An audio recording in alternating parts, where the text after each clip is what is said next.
Everyone hello everyone, मेरा नाम खुशी गर्ग है और हम लोगों ने अभी एसक्यूएल के बेसिक्स क्लियर करे थे अपनी लास्ट क्लासेस में। इंसर्ट कैसे होता है डेटा, टेबल कैसे क्रिएट होती है, उनकी लैंग्वेजेस पढ़ी थी हम लोगों ने। बेसिक चीज़ें जो हमें पता होनी चाहिए। आज हम एक बहुत ही इंपॉर्टेंट टॉपिक स्टार्ट करने वाले, ऑर्डर बाय। अब ऑर्डर बाय होता क्या है, इसमें जनरली कन्फ्यूजन रहती है। अगर हम कुछ लिखेंगे तो डेटा किस फॉर्मेट में, किस ऑर्डर में रिटर्न होगा। तो आज यही सारी चीज़ें जो जिनमें डाउट्स रहता है वो हम क्लियर करेंगे। It is use to sort the result set in ascending order और descending order.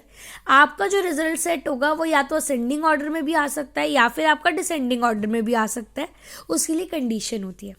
Order by keyword sort करता है रिकॉर्ड्स को असेंडिंग ऑर्डर बाय डिफॉल्ट। यानी अगर आप कुछ नहीं लिखते हो तो बाय डिफॉल्ट ये डेटा को असेंडिंग ऑर्डर में सॉर्ट करके आपको डिस्प्ले कराते हैं। To sort the records in ascending order use the ASC keyword.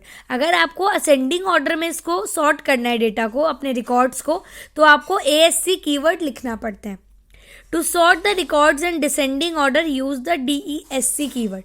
अगर आपको अपनी रिकॉर्ड्स को डिसेंडिंग ऑर्डर में कन्वर्ट करना है, सॉर्ट करना है, तो आपको DESC कीवर्ड लिखना पड़ता है। और अगर आप कुछ भी नहीं लिखते हो तो बाय डिफॉल्ट ही किस में कन्वर्ट करता है, आपके डेटा को असेंडिंग ऑर्डर में सॉर्ट करता है। एक एग्जांपल से समझ लेते हैं। जैसे सिलेक्ट, ये सिंटेक्स है, कॉलम 1 कॉलम 2 जो भी आपके कॉलम है, फ्रॉम टेबल नेम।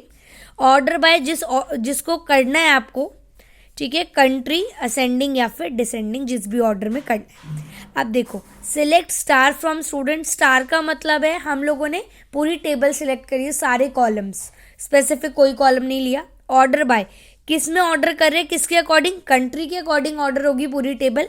बट हमने यहाँ पे, अगर आप एक चीज़ नोटिस करोगे ना, हमने असेंडिंग यूज़ करा है ना ही हमने डिसेंडिंग यूज़ करा है। इट मीन्स बाय डिफॉल्ट ये डेटा किस में कन्वर्ट होगा या किस में सॉर्ट होगा, ये सॉर्ट होगा असेंडिंग ऑर्डर में। बट अगर यही मुझे डिसेंडिंग में चाहिए होता तो मैं यहाँ पर DESC लिख के सेमीकोलन लगा देती, तो मेरा डेटा और मेरा रिकॉर्ड किस में सॉर्ट हो जाते, डिसेंडिंग ऑर्डर में।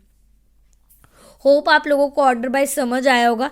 अगर आप लोगों को समझ आता है तो प्लीज़ आप लोग कमेंट किया करो, ज़्यादा से ज़्यादा शेयर किया करो, सब्सक्राइब किया करो चैनल को, क्योंकि ये फ्री इनिशिएटिव लिया गया है आप सबके लिए, ताकि आप लोगों को SQL बहुत इजी लगने लगे, समझ आने लगे।